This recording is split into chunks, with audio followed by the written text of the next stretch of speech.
Hey guys, and welcome to episode 114 of the OCDstories.com podcast. And in this episode, I got on Catherine Benfield. Catherine is behind the project Taming Olivia.com. Now, Catherine talks and blogs about her experience with perinatal OCD. So that's the word perinatal basically means a few weeks before or after giving birth to a child. So she's had OCD the majority of her life from what she explains, but it really kind of hit home literally when she gave birth to her son, and things kind of went down from there, and that kind of led then into her recovery, which she gets into in this show. Although Catherine mainly shares her story as a way of spreading awareness, she spends most of her time focusing on recovery. Taming Olivia was set up as a way of documenting the strategies that have helped her on her road to recovery, with a special focus on creativity, self-love and self-compassion. She now counts herself as about 90% recovered from OCD. And the reason I share that is because in this episode, we get on quite a bit on self-love and self-compassion. And, when I was at my doing my talk at Chrissy's event in Denver, I asked Catherine if I could share a bit that she said on this podcast, just about self-love and how it was so important in her recovery. Obviously, the things like ERP, a little bit of mindfulness and ACT helped. They were like the core tools, and without them, she wouldn't be where she is today.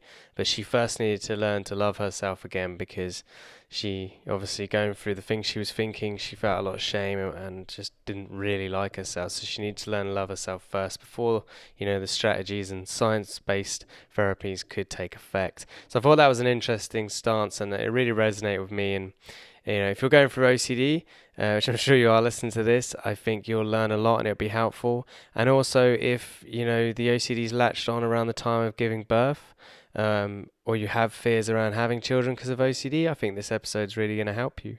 It was a pleasure chatting with her. I've had the privilege of getting to know her at the OCD Stories meetup in London, which is a monthly meetup. So if you're in London, I can get there. Head over to meetup.com/the OCD Stories. But yeah, without further ado, here is Catherine. On the podcast today, I have Catherine Benfield, who has kindly agreed to share her OCD story with us. Catherine also runs the blog Taming Olivia, where she blogs about her experiences with OCD, focusing on perinatal and postnatal OCD. Welcome to the show, Catherine. Hello there, thanks for having me. No, it's good to have you on. Obviously, I'm following you sometime on social media, and we obviously met in London at the OCD Stories meetup a month or so ago. Yeah, that was lovely. That was really nice to meet you. Yeah, no, likewise, and there's a good plug there for the meetup, so hopefully... Hadn't noticed. If everyone wants to meet Catherine, come to the London meetup. Okay, so it'd be good to get your OCD story in as little or as much detail as you want to share. Okay, blimey, how long have we got? I'm going to skim through quite a lot of my childhood stuff, because I do think it's important to get onto my, postnatal story. But I've had OCD for as long as I can remember. It was always very much focused on intrusive thoughts, and I was always absolutely terrified about harm coming to my family. So I used to do a lot of physical checks. So it would kind of run that I would have a what if intrusive thought of, what if the house burns down, or what if the cooker's on, or what if, my dad gets run over when he goes out on one of his evening walks for a, secret packet of sweets. And I was just, everything that happens in my life had a kind of what if attached to it. Yeah. And I've always had a really incredible, I see it as incredible now. At the time, it was more of a curse, but imagination, so it would come with these images, or like sequences of images. Sometimes they'd move of, my fears kind of happening. So in terms of, I'll just follow one along, show you the process. So like the front door would be one, I'd get a really horrible what if some burglars came in, and they'd never just be there to take the telly, they'd want to murder us all in our sleep. Classic burglar behaviour. Yeah, exactly. Absolutely. Why would you want to steal stuff when you can just kill a family? But yeah, it was. It was always the worst possible case Mm. scenario. And I would just see it happening in a lot of detail, So when I was really, really small, it was just, oh, my parents might die, and who would look after me? And the fears were kind of centre around that. I remember just having it one Christmas absolutely destroyed because I was really terrified that something was going to happen to them, and I was always watching out to make sure they're safe. Anyway, I digress. So back to the burglars. Um, yeah, I would check the door. It was never enough. I'd have to go back and check it again. I'd have to check it again. I'd get upstairs, try and go to sleep, check it again, try and be quiet so I didn't wake everyone up. And it just went on and on and on, really. The checks became more and more complicated. And it just, yeah, just my childhood, I do remember. I mean, it was a very happy childhood. I had an awesome family, but I do remember everything with this kind of, oh, this is what OCD was doing to me at the time. Didn't know it was OCD. I think everyone I do remember a couple of times just being so bad with my kind of rituals up in my bedroom. I was up in the loft and my mum's bedroom was below, and I think she must have thought, what on earth is going on up there? And she used to have to come and sit with me and kind of until I could go to sleep. I think it was a way of just stopping and kind of the rituals, really. But I think at the time that it was the 80s. People I didn't really talk about it, So it was. I think it was just put down to school anxiety. And just me being a bit of an anxious kid in general, because I was constantly fussing or worrying over something.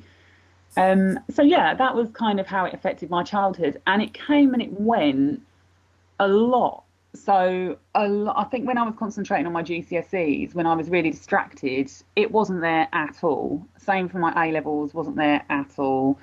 So it kind of came in chunks, but it always had that, kind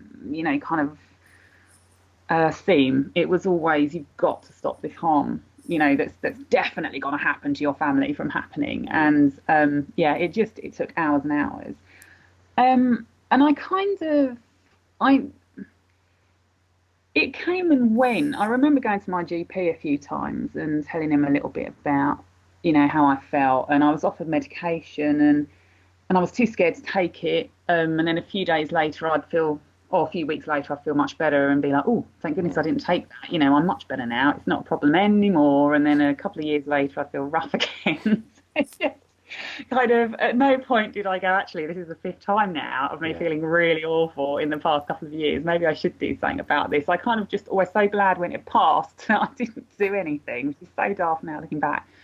But yeah, in my late 20s, I became a teacher. So I moved out of home, and OCD followed me in terms of checking. So instead of my home oven with my parents or home front door, I was now doing it with the house that I shared with my boyfriend, who would become my husband. But they were all manageable. They didn't happen very much. I let him do a lot of it as well, which is classic avoidance. Again, as long as I wasn't stressing it, it didn't. I was getting by, basically. I kind of didn't know that was the worst thing I could do at the time. I knew it was OCD. I had a go at reading a book about it, which basically said just don't think about it. I was just like, thank you for that. I went back to the library and I never got another book out again. I was diagnosed with depression and anxiety by that point with by my doctor, but nothing to do with OCD really. Is that the GP? Yeah, my GP. I still to this day have never seen anything beyond, a CBT therapist or a doctor. I don't know the kind of state you have to be in to actually get access to, what would it be, a psychiatrist? Psychiatrist or clinical psychologist, usually. Yeah. So I think, but I'll get to that bit later. But yeah, it was a doctor who kind of said that. And so my late 20s, I was teaching, and it was going really well. I loved my job. I was so busy, and I thought that I was, OCD was just something in the past. Occasionally I went back and checked the book twice, but it didn't it wasn't the eating disorder that everyone talks about. It wasn't really paying, it wasn't impacting my life massively. And so, yeah, I decided to, I got married. We wanted to start, kind of extend our family a little bit, and I got pregnant. And I had really good pregnancy. Towards the end of it, I started getting a bit anxious. And I remember it to my dying day that like I live around the corner from the Olympic Stadium, and it was Super Saturday. When Mo Farah and Jessica Ellis, when they were winning all their golds and everyone was screaming. And I remember like to the backdrop of this absolute euphoria, it was me making my husband take me to hospital because I was convinced I'd moved funny and had broken my baby's arm. So I was just, again, alarm bells didn't ring. And it was just because what happens when you're pregnant is everything gets put down to, kind of maternal instinct or hormones or. So I came back from that incident of like, midwives just looking at me like I was just from another planet when I was trying to explain what I was worried about. But yeah, I was absolutely fine until like, I had a dodgy labour. It wasn't great. Came home and I was pretty weak. And I think about 5 days after, well, no, a couple of days after, I started getting some real intrusive thoughts about, again, I'd never heard of intrusive thoughts, so it was just kind of images to me of harm coming to my baby. They'd handed me this tiny little thing. I never even changed a nappy by that point, so maybe I could have done a bit more prep work myself. But I had this tiny little baby who was so vulnerable, and I was absolutely convinced that I would make a mistake or just life, something would go wrong and that he would die. And so I spent a lot of my time going around and doing safety checks, and a lot of it seemed to make sense. So like, I'll give you an example. I had this beautiful cat, absolutely gorgeous, this boy called Archer. And I became absolutely convinced that this lovely cat would go up, try to snuggle up with the baby and would suffocate him.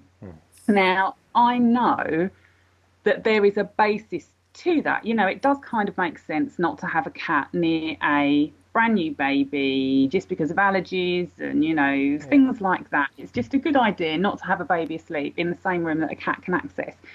But so convinced was I that this was going to happen, it was the extreme again, like the killer burglars, that I started barricading our bedroom door at night. So it started off with a couple of books to make sure that the cat couldn't push through. It grew. I bought a chair up from the dining room, put a couple of books on that.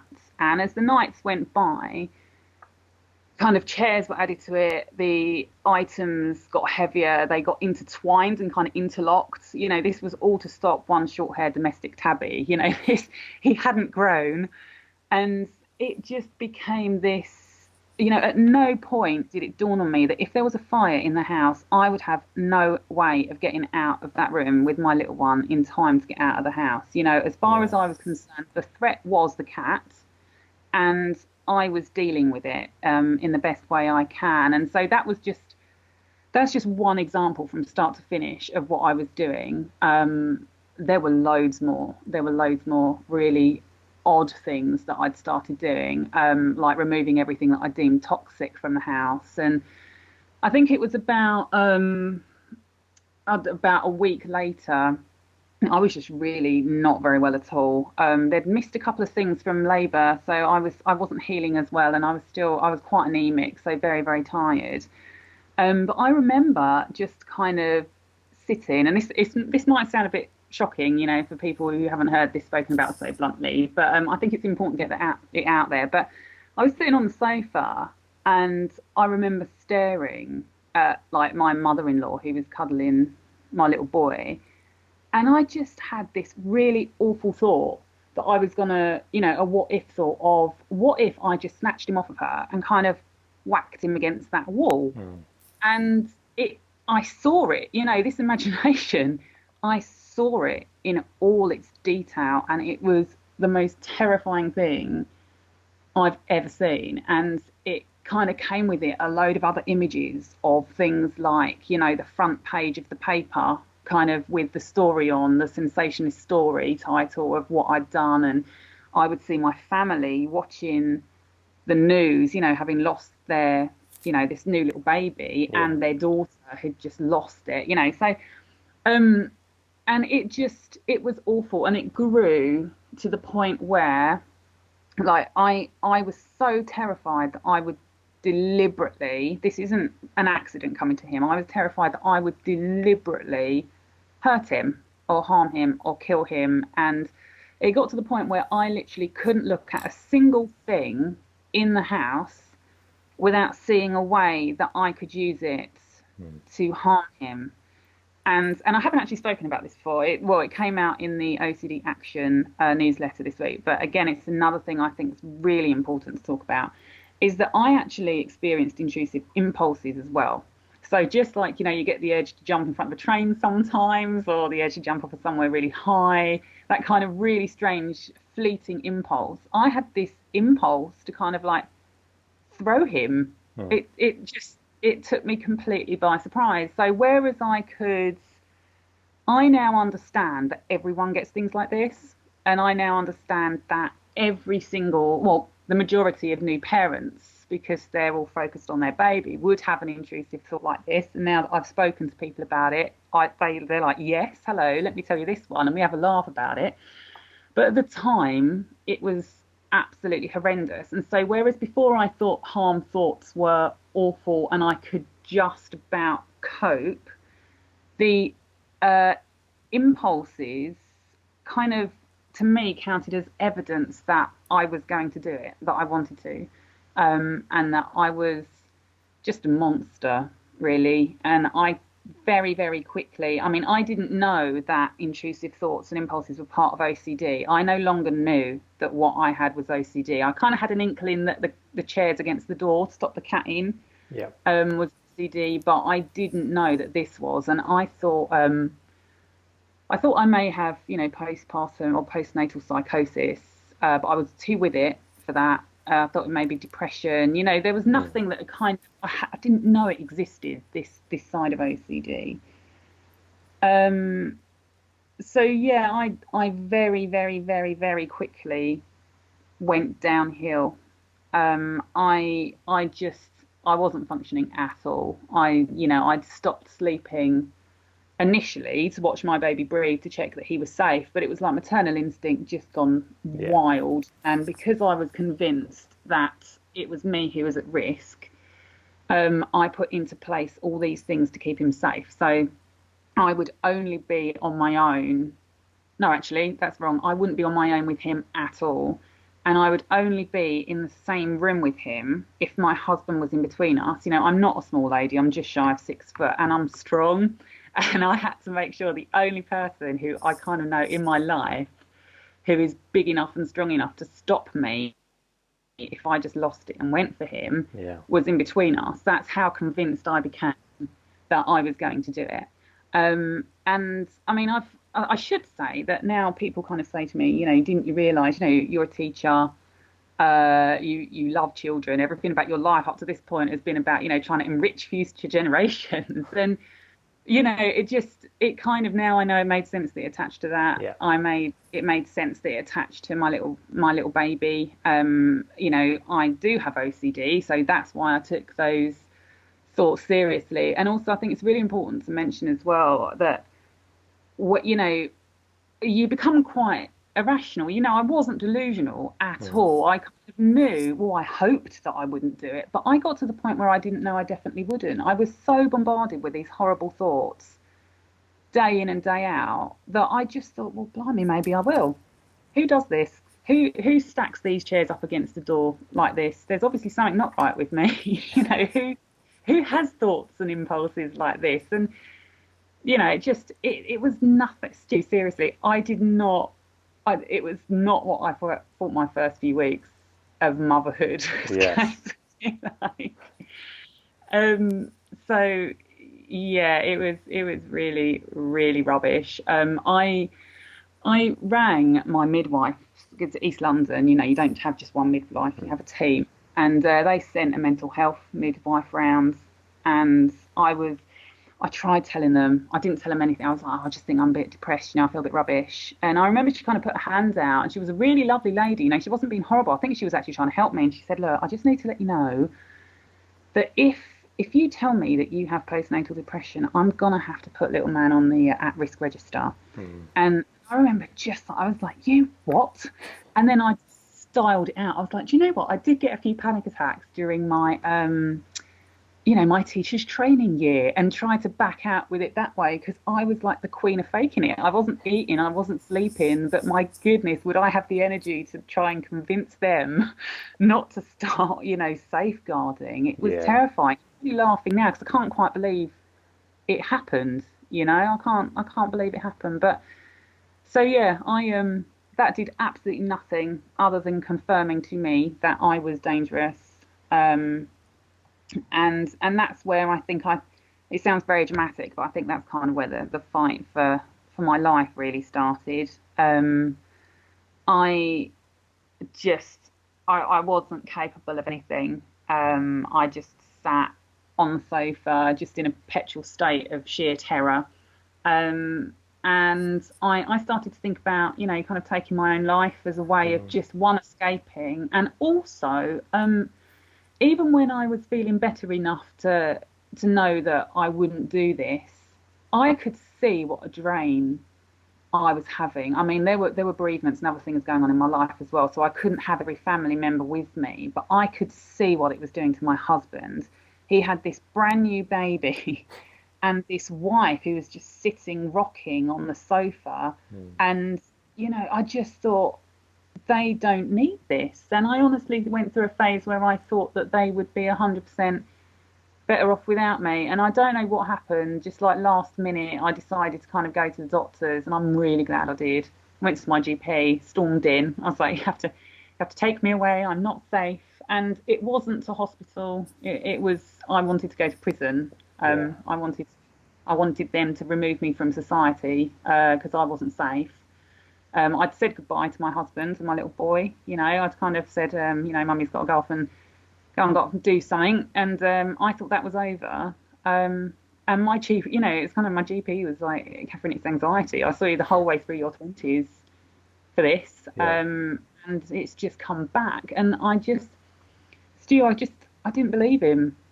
It's what OCD does, isn't it? It's what OCD does. It tells you that, it kind of reassured me for 30 seconds, and then I was like, nope, he doesn't know everything I'm thinking.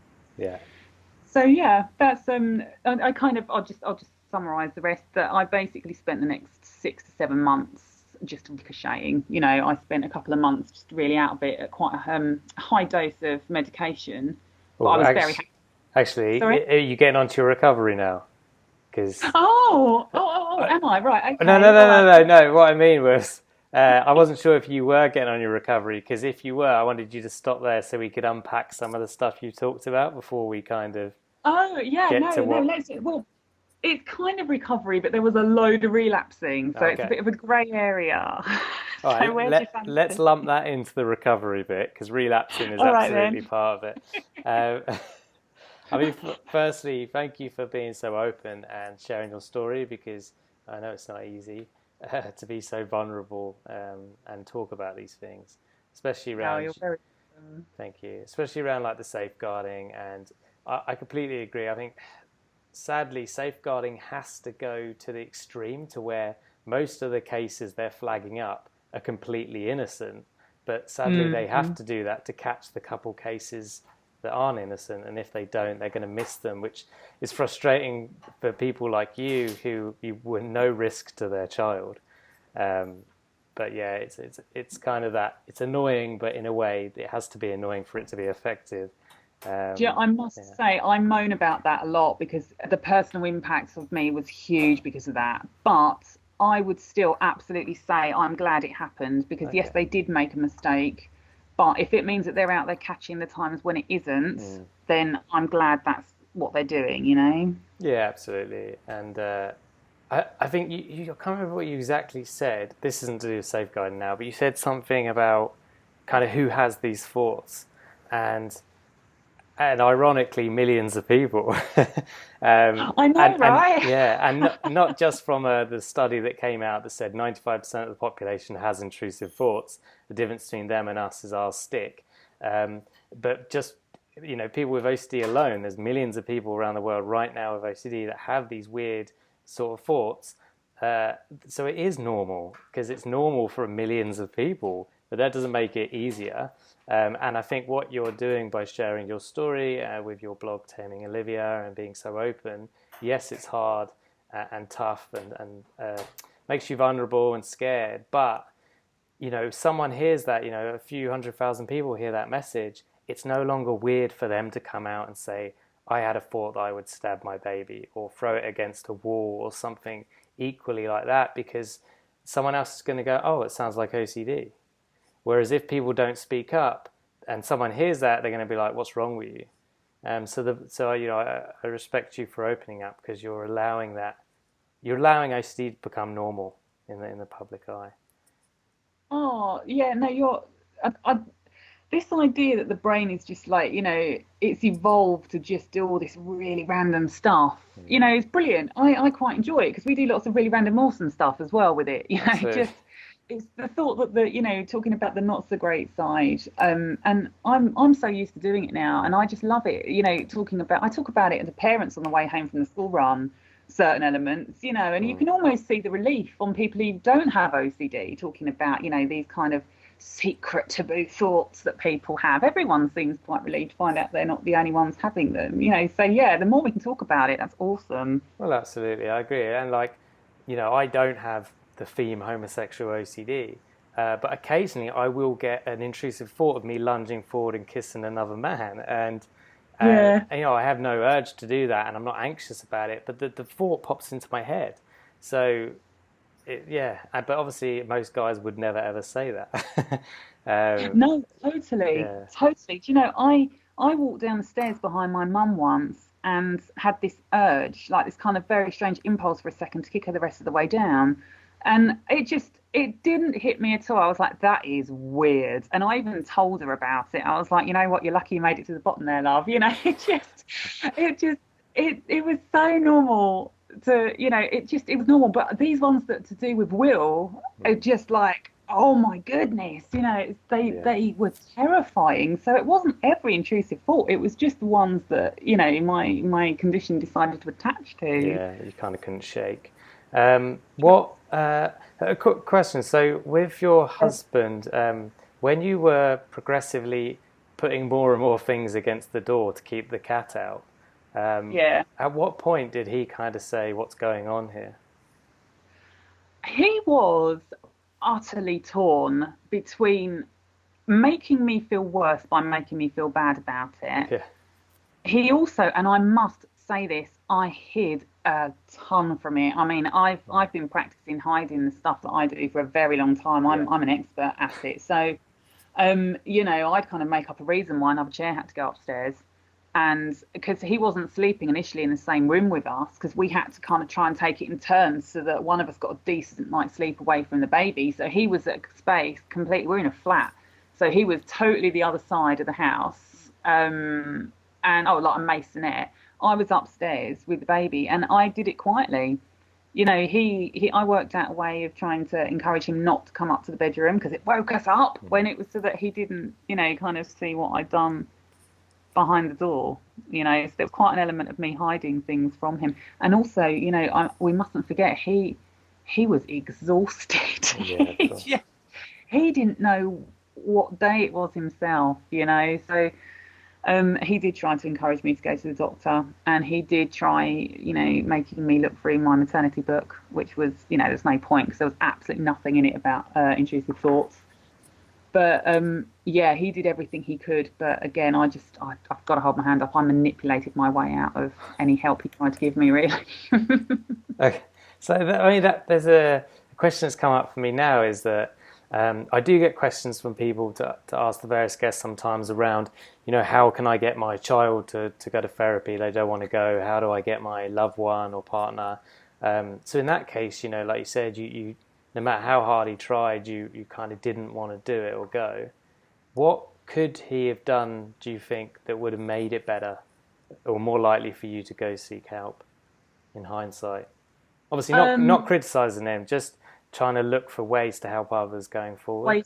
No, I get that totally. I think, knowing me, the way that would have done it, I think he was trying to be so, is it stoic, the word? He was trying to be so supportive and rational. You know, it just he was trying to be very strong for me. And I think, having spoken to him later, finding out what that was like for him, had I had a glimpse of just how much it was affecting him, So I think that was me there. Yes, yeah, absolutely. I think he didn't want to add anything to me, so he didn't onto my worry or my load. So he didn't tell me what it was doing to him, really. Yeah. And also, I think he's a really seriously very chilled out man. I mean, it's obviously it's opposites attract very much in this relationship, but he also, kind of doctor said it's anxiety, isn't it? So he'd try and help me out that way. So I think, it was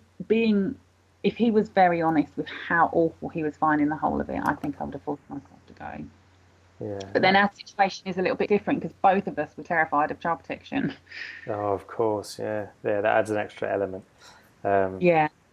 All right, no, but that's very helpful information. Thank you.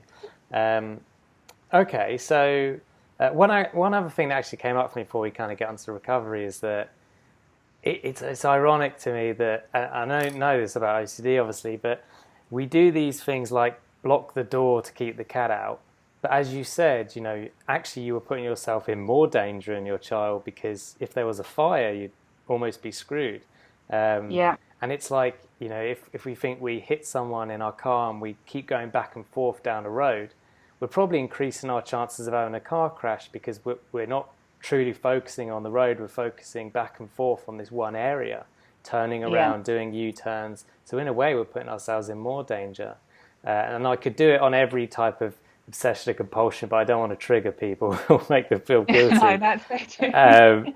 But it is almost to use that as motivation to get better and seek treatment, because actually the overactive brain and anxiety is probably putting us at more risk in many cases, not all, but. I totally and utterly agree with that. I mean, I won't go into too much detail about this because this is obviously an OCD focused blog, but I lost my parents and my lovely boy Archer all within 8 months of each other. And I remember we went away for a little while and I was walking down the road with little man, and we were in Butlins actually, my goodness, and they have these Bognor. Really yes. Love a bit of Bognor action. But they had these really dodgy kind of bike things. I don't think I've told anyone this story before. I better tell Pete before this comes out. They had this really dodgy, these pedalos things, but they weren't on the water. They were kind of like scooters for 4 people to go round on. And I remember just being so lost in my head between the grief and between the kind of intrusive thoughts and stuff, that I saw this one coming straight for little man. And it had these 4 kind of drunken adults in it. And it took me longer to get him out of the way. I know this. I absolutely know that it took me longer to realise what was going on and to get him out of the way, because I was so in my head. Had I been present, had I been there, I would have, and this isn't a mother going, I wish I'd done it differently. I'm 100% convinced that I would have got there much faster had I not been ruminating. And that was the bit where I was like, hello, wake up call, So, I mean, he was fine. I got him out of the way and kind of swore a bit at these people. But he, that really was a moment where it was like, all right, I have OCD. I'm not going to harm him, but my ruminating might, because I'm not watching him as well as I could be. So, that's the same kind of thing, I think, isn't it?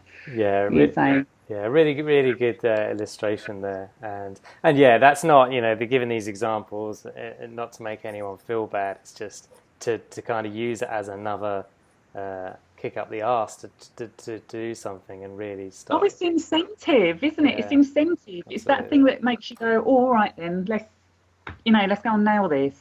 Yeah, and the other side is, if you weren't in your head at Butlins, you probably would have enjoyed that trip more and been more present with your child, etc. And so that's another kind of incentive, is to feel like you're living a bit more. Oh yeah, absolutely. I never thought Bognor Regis would come up on my podcast, and I any like to bring a little class to these yeah, events, anyone not in the UK, just Google Bognor Regis and Butlins. I grew up near there. It was better in the 80s. It really Yeah, was. it was, yeah. Okay, so let's get onto your recovery now. So, Okay. relapses, medication therapy. Let us know what happened. Right. Okay. So where was I up to? Had I visited my doctor? Yeah, and he told you it was anxiety.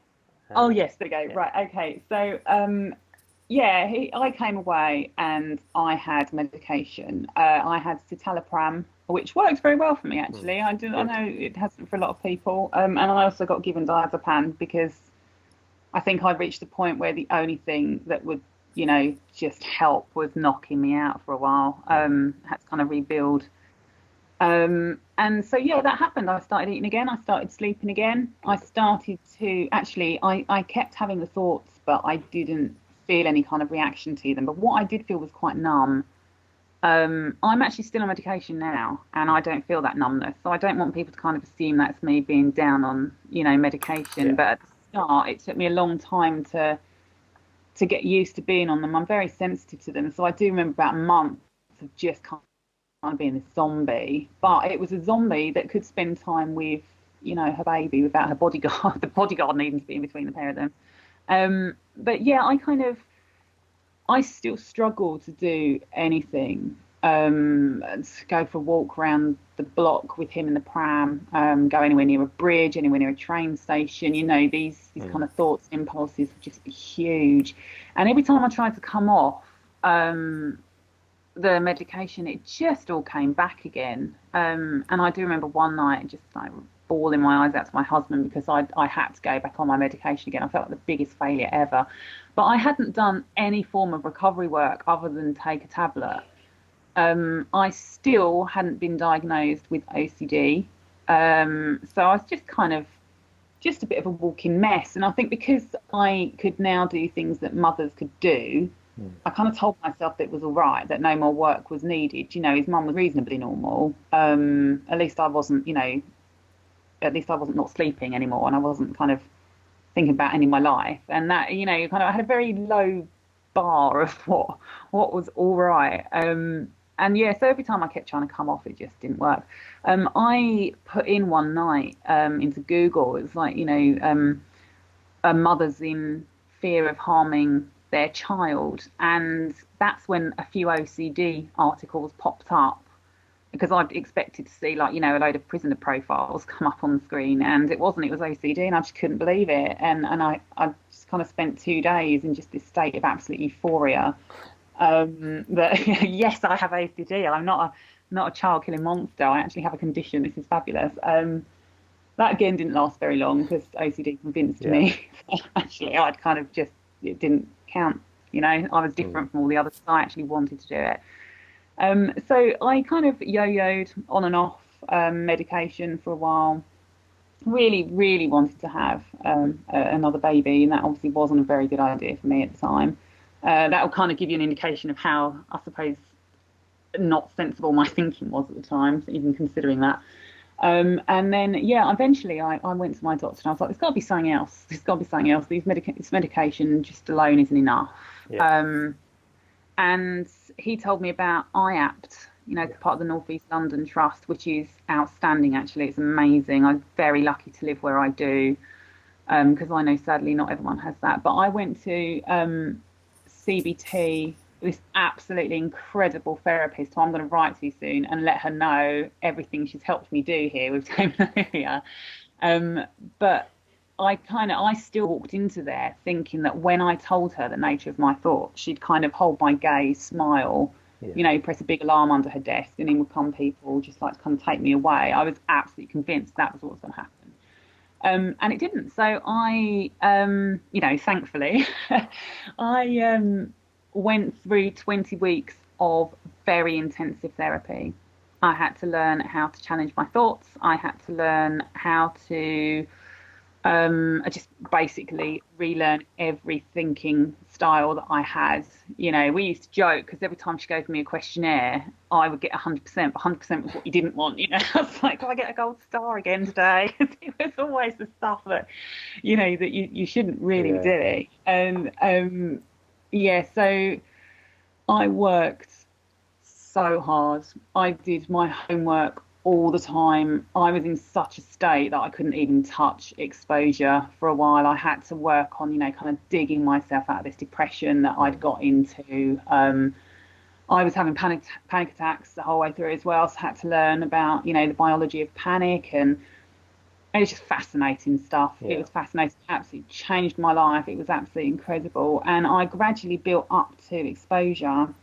And what I'm going to do now, because my story gets a bit complicated, but after I finished my first lot of therapy, that was when I kind of came away and lost my parents. And then I just relapsed really badly and had to go back to therapy. But what I'm going to do is just shove the two therapies into one big one, if that's all right. So it won't really be chronological. But so I eventually got onto ERP.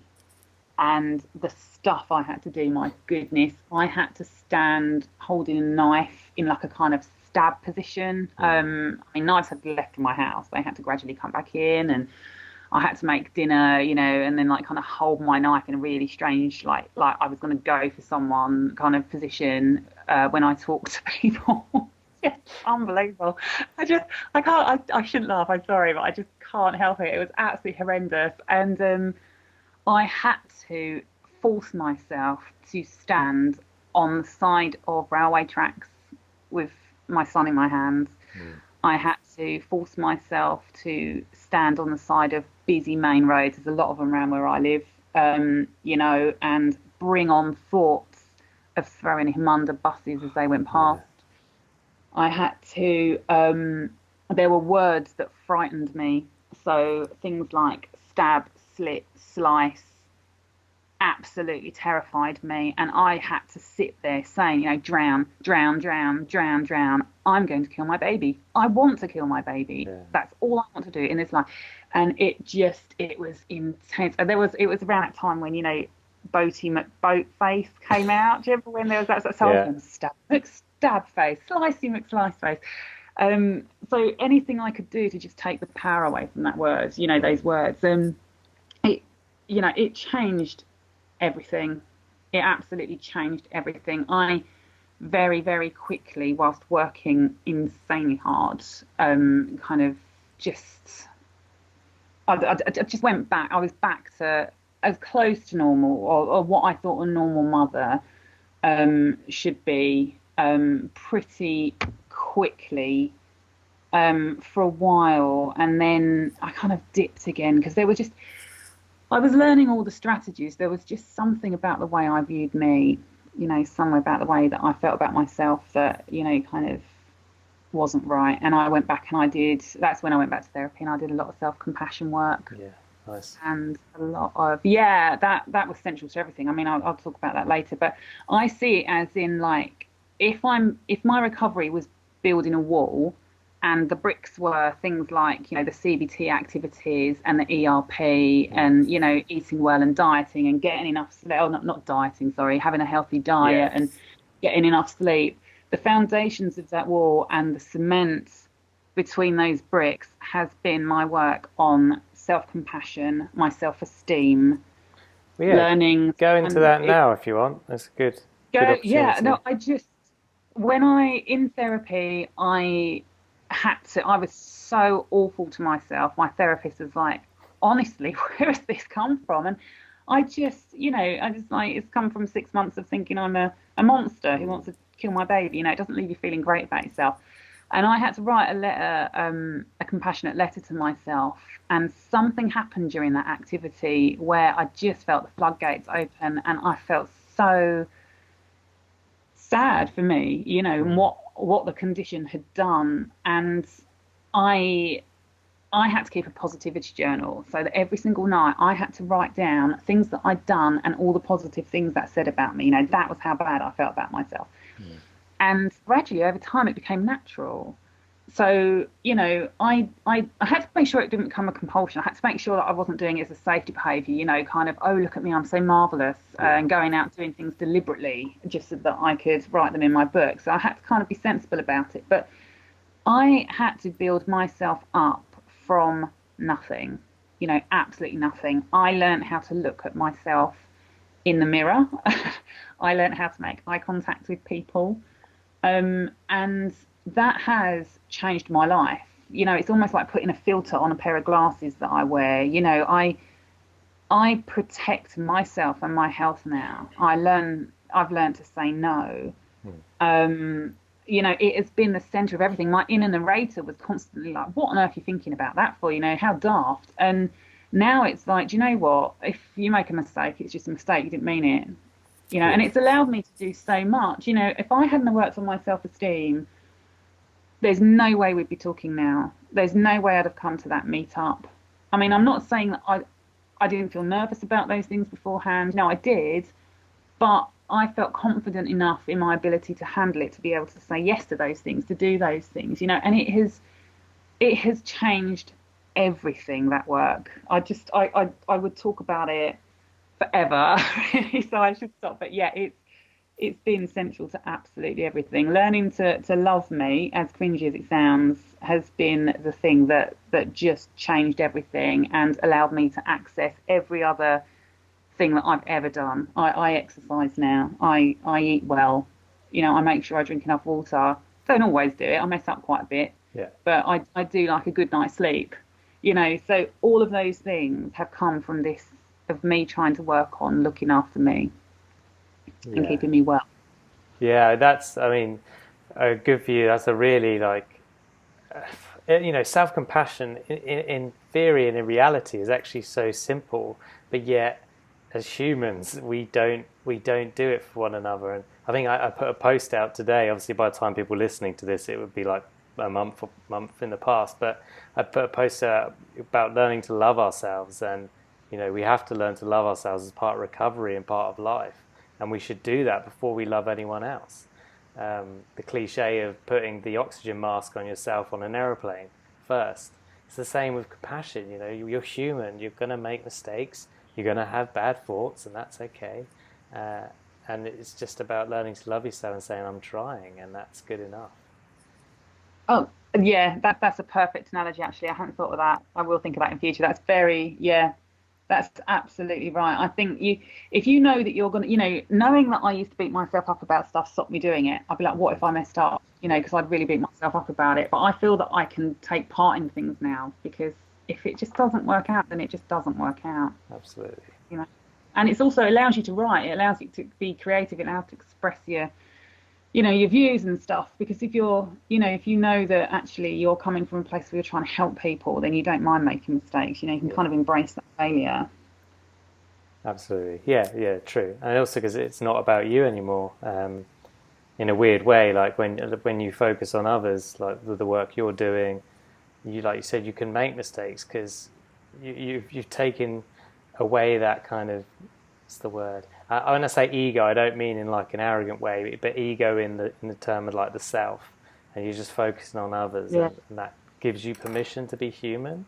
And I think we need to learn to give ourselves permission at all times to mess up. Totally. Yeah, so that's really good that you deem that so important in your recovery, and it's a message that I want to spread at the minute as well. Yeah, absolutely. I honestly, I could talk about it all night. I won't. I know I'm going on, but it was central to everything. And that would be a piece of advice that I gave everyone. Even if your therapist isn't doing it, read about it. Yeah. Read about it, practice. I had to look at myself for extended amounts of time in the mirror. That's how much I disliked myself. But you can do it. And it's so important. It's so important. Yeah, it's good that you said about looking yourself in the mirror. I heard I don't know who said this. I guess if someone Googles it, they could find the original thought leader on it. But this lady said, look yourself in the mirror every morning in the eyes and just say, I love you, I really love you, and I accept you as you are.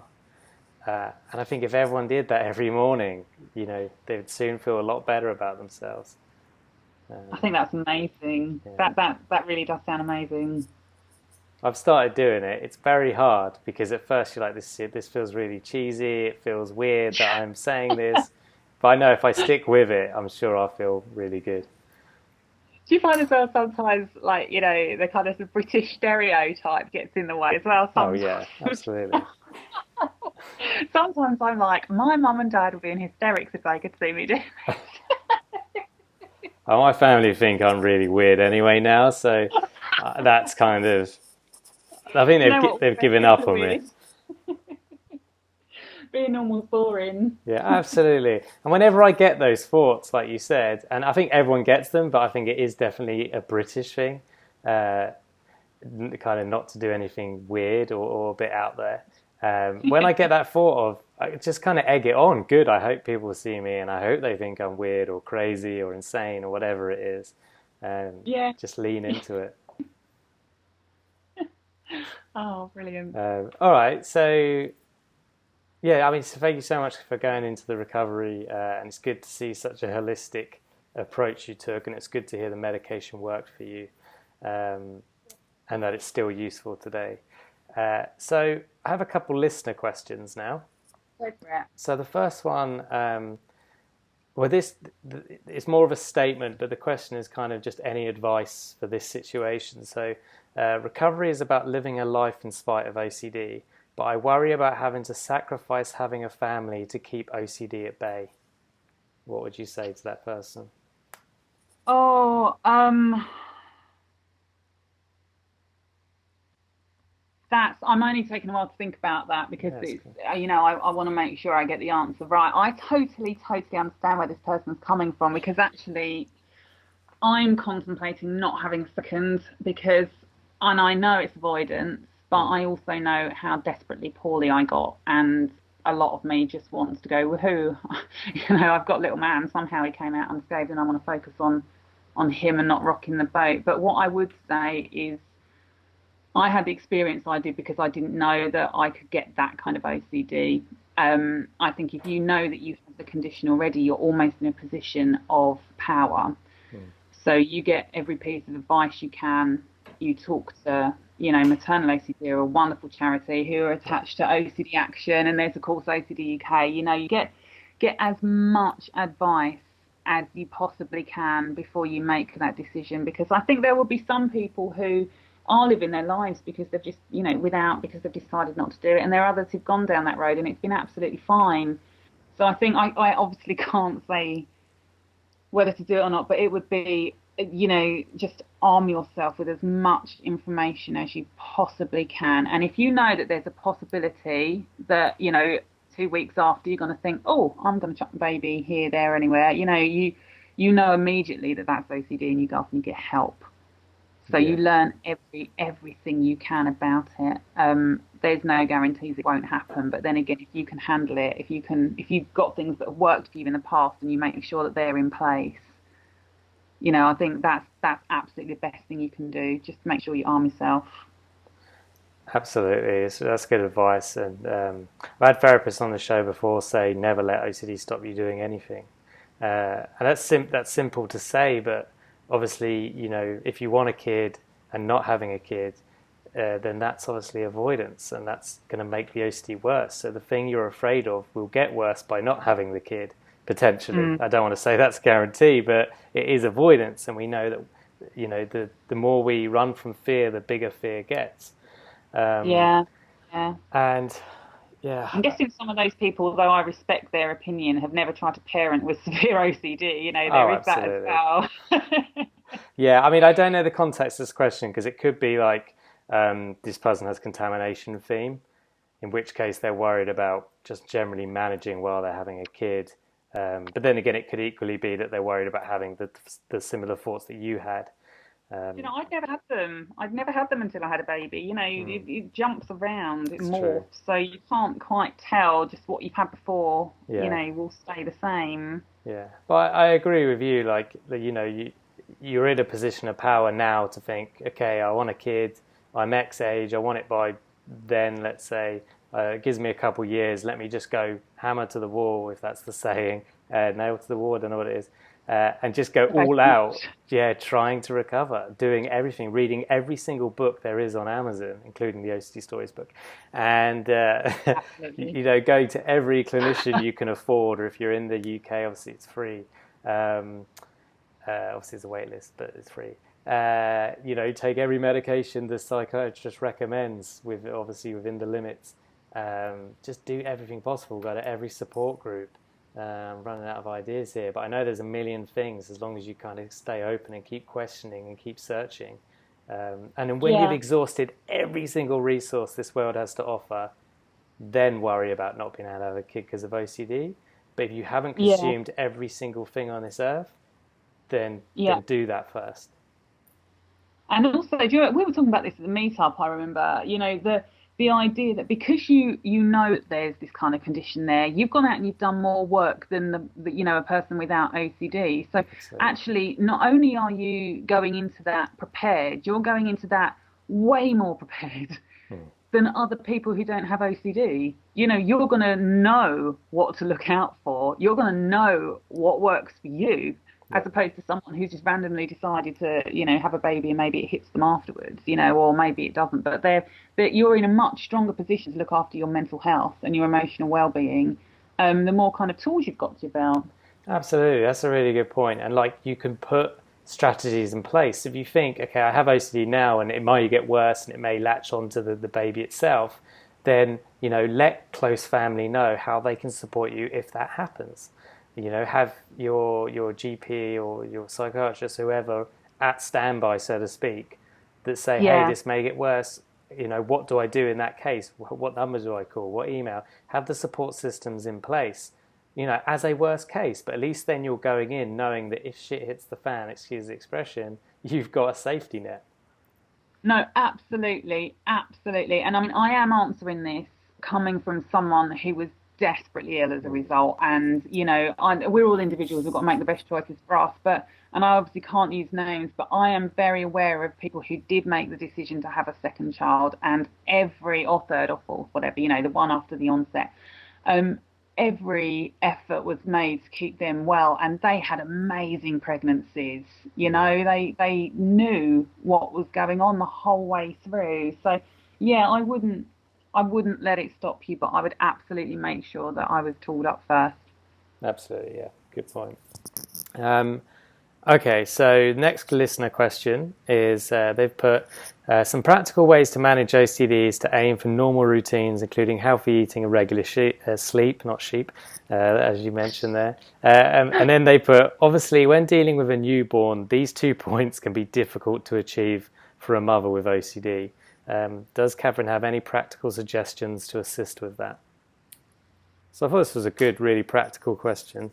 Yeah, it's amazing. Right, I would delegate, and I mean delegating. So you literally have no jobs to do. We have a very strange culture here. I know this is, I won't go into too much detail here, but we don't, there's not the support for new mothers as there might be in the Western culture as there are in others, so very often it's the mum with the newborn carrying, the baby and making a dinner for everyone who's come around to visit and stuff. So I would basically say just none of that. You sleep when the baby sleeps. Batch cook. Get someone to batch cook, and just, if you're not breastfeeding, and freeze as much as you possibly can. I would, I didn't do very much housework at all. The focus became looking after me. So it depends on your support network. I know some women are lucky enough that, all their mates suddenly do a kind of rota of people who come around and cook for you or clean and things like that. But if you are doing it by yourself or just with one or two other people, I would say focus solely on those things. You don't have to go out shopping, get them to deliver if you can to your door. Keep it healthy, keep it really, really simple, so that basically as much time as you possibly have goes on you, and ask for, or you and your baby. You're not going to be able to help them at all if you're tired or if you're hungry. Ask people to stay over.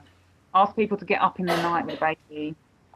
You know, they've just got to, you've got to employ as many people as you possibly can and sleep when they do. I never did that. Every time little man went to sleep, I tidied the house, and it was ridiculous, you know. So I would, as soon as they're down, I'd go down too. It just, normal life does not need to resume. You know, you do what you can to stay well looked after, but you know, the house can be tidied another time. Yeah, no, absolutely. Do it, yeah. Good excuse to leave some housework for a while. Okay, Yeah. so yeah, that's my excuse. Okay, so question here is, this is my own question now.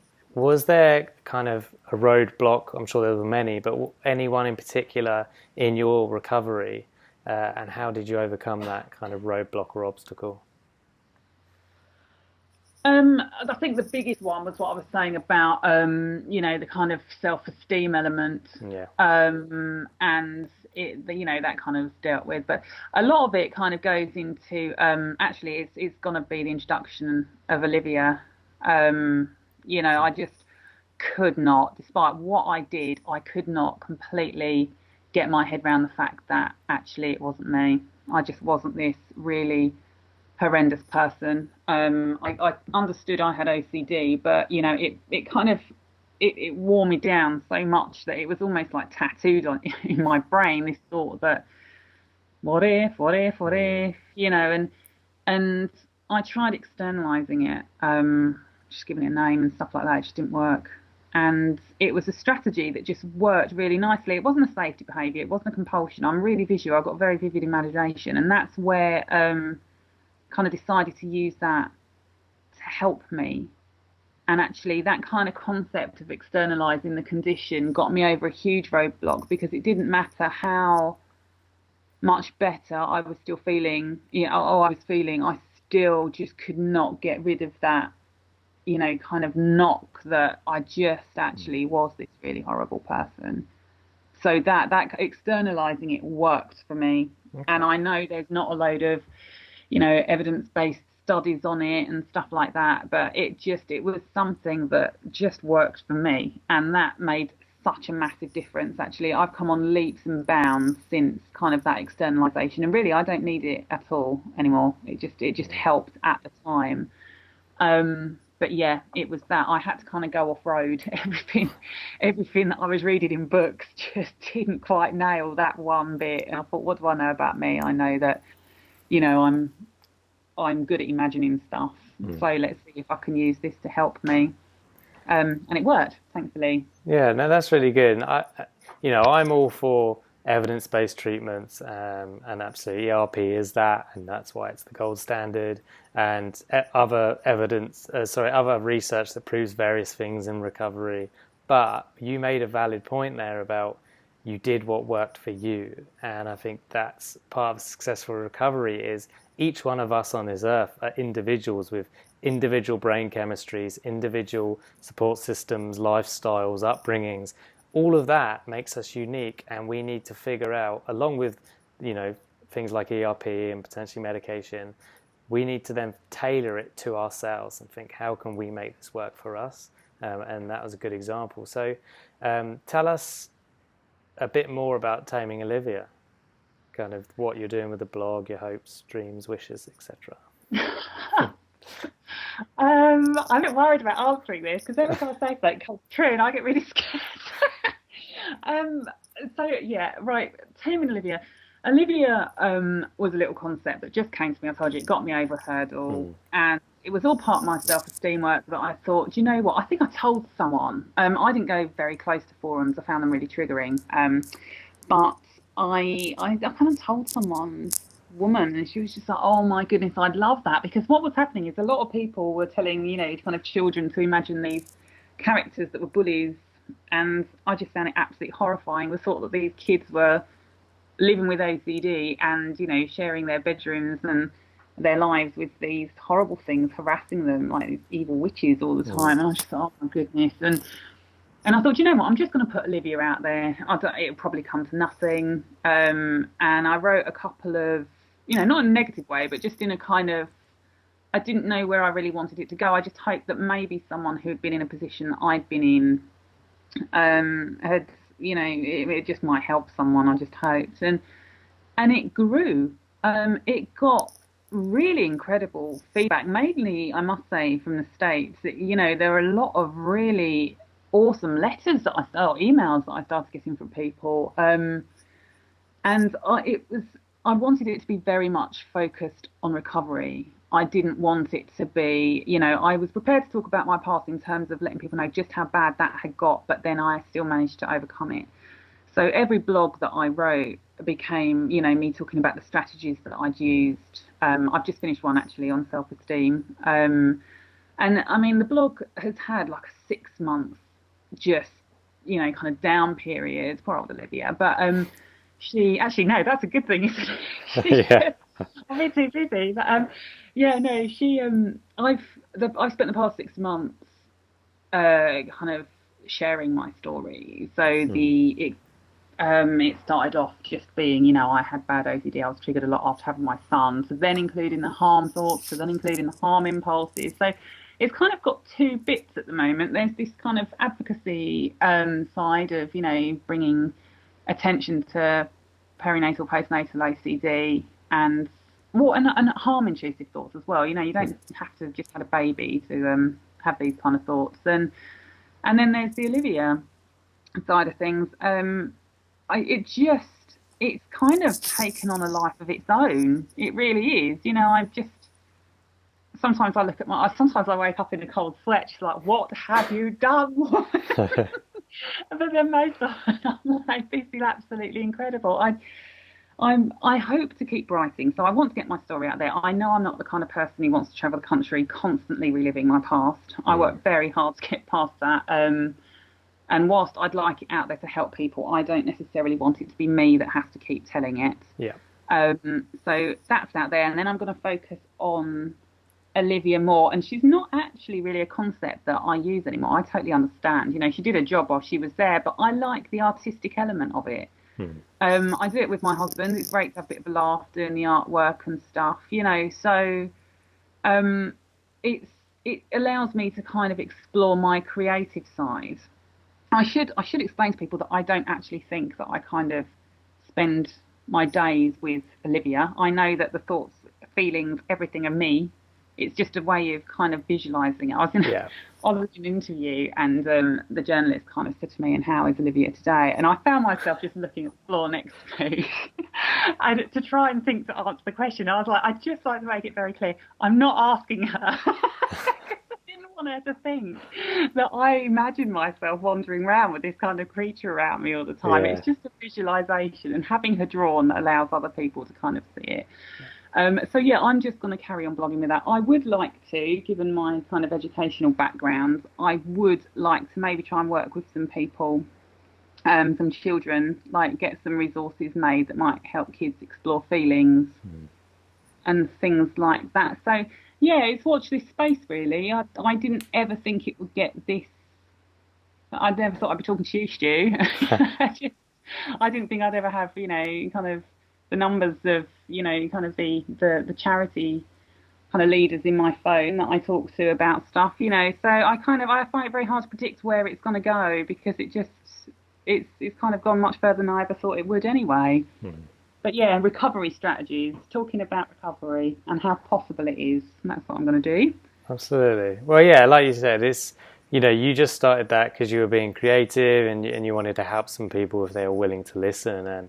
And now it's getting bigger and bigger and you're getting more and more opportunities. And I think that's the best way. I think when you go into things with a goal sometimes or a focus, it doesn't work out. But when you just follow your gut, which it sounds like you did, it worked out. Yeah, totally. And losing my parents, I inherited, and it's been something that's nice, that's kind of come from something absolutely horrendous. I used some of my inheritance to buy me out of work for a little while. Nice. And that's why, and I can work on that, and it's almost like a kind of a legacy for them too, So it's I love doing it. I really, really do love doing it. And unfortunately, at some point, I'm going to have to go back to full-time work, because I think my husband's probably like, hello. But until then, yeah, I'm going to carry on doing it. All right, awesome. No, congrats. It's great to see all that you're doing. Okay, so a few more questions. Next one is, what did you wish you would have known? Um, let's think of a time period. I guess when the doctor said to you it's anxiety and maybe OCD, what do you wish you would have known at that point? I wish I would have known, well, one, the difference between anxiety and OCD, Mm, but I would have wished I'd known that impulses and harm thoughts were part of OCD, because I would have believed him a little bit more, I think.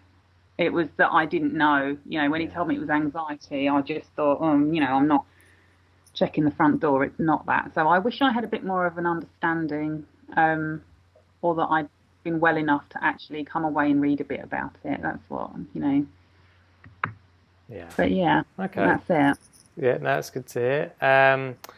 And yeah, so what would you like to tell mothers and fathers just starting their recovery journey? So mothers and fathers with OCD, I should say. Oh my goodness, that recovery is totally possible. I know this gets debated. What is recovery? But like, I still have OCD. I'm not fully Mm, recovered yet. Yet I have a completely normal, happy life. And I'd want them to know that that is absolutely possible for them. And I'd want them to know that, you know, your little one will be fine. There are very few children that are born without something going on in their family, yeah, and that with the right help and the right support, you can get better, and that you be an awesome parent or grandparent or carer, whoever, whatever the relationship is, and that it doesn't have to define your relationship. It's something that's a knock at first, a massive knock, but mm, it can get so much better. It's so much better. And I mean, I never thought I'd be talking about these impulses. You will get to the point where you will find them so non-terrifying that you will talk to them on a podcast that's going to be listened to by loads of people. So it does. It just gets so much better. My goodness, it really does. yeah. No, an important message for people to hear. Okay, so you've got a billboard in Stratford in East London. What do you want written on that billboard for everyone to see? I like the don't believe everything you think thing. Mm, yeah. I've always loved that. And I think it helps if you have OCD. But I like to think that it would get people thinking, it'll kind of get people challenging things that they're thinking about, just in terms of what's going on in their lives, what's going on in the world in general. Just because you think something doesn't mean it's the right way. Is there another way of thinking about things? Can I problem solve this? I just think it stops people being blasé. Yeah. So I like that saying, because it kind of sums up, well, how we with OCD should, kind of view it. But also, I think there isn't a person in the world that wouldn't benefit from doing that, really. So it'll probably have to be that. Although there's no, I'll stick with that. Yeah, that's a good message. And like you said, everyone struggles and suffers at some point in their life with their brain. It doesn't have to be OCD. Generally, when life's going hard, the brain can get very negative for a lot of people. So, yeah, I think that's an important message. Okay, so for those that want to live a good life or a meaningful life or awesome life or whatever word we want to use, what would you say to them? Kind of beyond OCD. Beyond OCD. Yeah. So imagine if you're just talking to your friend who didn't have any kind of mental health issues, but they're like, I really need to live a good life. Or what's your advice? I would say, simplify, slow down. I think it would absolutely be that. I would do less. That's what it being. I think we're all so busy now that no one knows what on earth's going on. Yeah. I think if we slowed down, we would be able to work out what it was that we really enjoy doing, what brought us a lot of joy, and then do it because we'd have time to do it. And I don't know, I kind of trying to work on that at the moment, like decluttering and stuff like that, so I spend less time moving rubbish about the house. But I think it's just slow down. I don't think there's a single person in our society at the moment that couldn't do with that and wouldn't find that a way of kind of finding out what they would love about life and going out and kind of grabbing it. Yeah, really good message. I completely agree. And I think, well, as you say, once you do less and you figure out what you enjoy, do more of that. Yes, that's it. Yeah, no, so I like that. Okay, so obviously, all the links to your website, social media pages, I will put in the show notes. Is there anything else you want to say that I haven't asked? No, not at all. I've loved this, Stu. I think I should just mention. I think in terms of going to seek help, I mean, I never ever want to put anyone off of that, because you absolutely must. There's so much support out there. But something that put me off was worrying that people would, take what I said the wrong way. We talked a bit about safeguarding and stuff like that. Yeah. And I just kind of want people to know that if they're worried about that, and if that is the thing that's putting them off getting help, that, to talk to the charities. Yeah. I mean, we've said that already, but do not use that as an excuse, or not an excuse, but as a reason not to go and get help. Because, we do, I mean, every now and again, as you said before, to catch cases where it's really important that children are noticed. Unfortunately, sometimes, the wrong people are caught up in that. But that absolutely doesn't mean that you don't go and you get help. You just make sure that you talk to the right people about it, and that you get that kind of information from, the charities. And you also don't need to say exactly the nature of what you're worried about. If that's what you're worried about, you could just talk about the impact on your life, until you get to that point. So, if you're worried at all about it, because I know my story does kind of imply that if you talk to specialists, sometimes they don't, get it right. Just seek advice about it, talk to people, but don't let it be a reason why you don't get help. Absolutely, yeah, good point. Well, I think it's important to share your story because it, sometimes that is the harsh reality, but that doesn't mean it's a deal breaker. It just means we have to be resourceful and find a way around it. And like you said, speak to the charities. Sometimes if it gets to a point it's quite bad, the charities can write a letter or they can get on a call. I'm assuming work for them, but so as long as they got the bandwidth, they can do that, and that will help your corner. So, but I'm sure most of the time it would never get to that, and it would all go smoothly. So. Oh, blimey, absolutely. Yeah, I just needed to make sure I got that in there, otherwise I'd have been ringing you later. All anxious, yeah. That's fine. No, I mean, Catherine, I appreciate getting to know you better on this podcast. Obviously, we've met in person, but we spent a good hour and 20 here, and it's been a pleasure getting to know you, and I appreciate the work you're doing and how vulnerable you're being with it. I think it's a needed service for the world.